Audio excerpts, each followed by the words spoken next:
Hello guys! Good morning! Ngayon, time check natin is 9:55. So, katatapos ko lang maglinis, mag-washing. So, nakahang na lahat yung mga uniform, na mga kung anik-anik na kailangan natin suotin sa Lunes. So, ngayon, katatapos ko lang maglinis ng bahay, mag-washing, at katatapos ko lang din maligo. So, mayroon akong invite na birthday party. Actually, 11:30 pa yon, but i-break natin yung Filipino time. So, on time tayo. Sa work, kailangan as much as possible, hindi talaga ako nagpapalate. Pero may mga bagay na hindi mo rin maiiwasan talaga. Alam mo yan sa mga nagtatrabaho, yung mga traffic, o minsan masama ang pakiramdam mo, or minsan hindi ka masyado kang napagod, na late ka na matulog. Ayun, kailangan natin is mahirap talaga yan sa mga lifestyle na busy kasi parang hinati-hati mo yung time in between family, lalo na pag may dalawa ka pang work, tapos meron ka pang social time, 'di ba? Ihati-hatiin natin 'yan. Pero wag nating kalimutan na, excuse me, magkaroon ng time sa sarili natin, pamilya natin, yung mahalaga natin. Yung mga priority natin, dapat alam natin. Okay?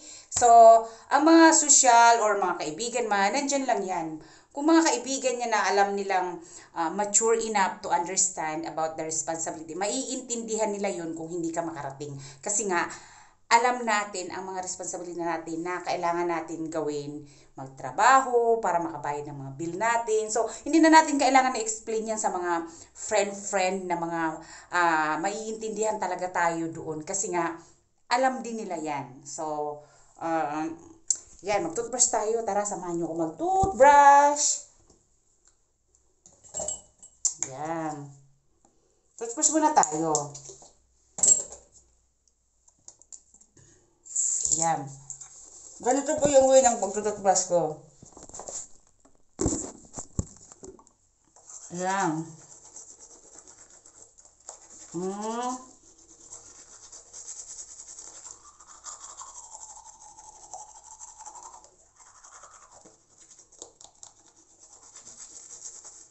Tapos, binabrush ko yung tongue ko kasi nga, di ba, pag umiinom tayo ng kape, nag-i-stick doon yung kulay ng kape. Ganito.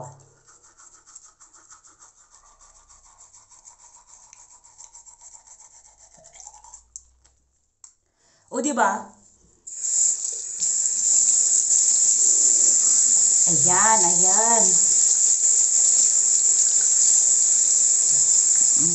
Mhm.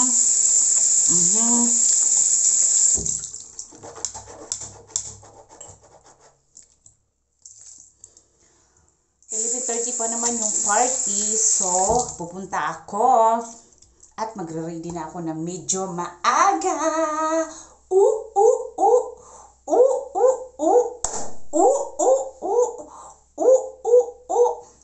Nako, pag party, napapakain ka talaga kasi bukod sa maraming tao, kwento-kwentuhan, ayun pala, sobra na ang nakain mo. Diba? Mararamdaman ng katawan mo yun pag sobra rin ang nakain mo eh. Kaya, hinahintay lang tayo. Sinasabi ko yan sa sarili ko. Minsan kasi, ang hirap din, parang nawawala ka sa ano, uy, ang dami ko na palang nakain. Diba? May mga ganun ka rin, diba? Diba, besh? Diba? So, yun lang. Sa lahat ng mga pitmalo dyan, salute sa lahat. Bayayay! At, sorry, abangan nyo yung pupuntahan kong party. Woo! Yun lang ulit. Bayayay! Salute sa lahat!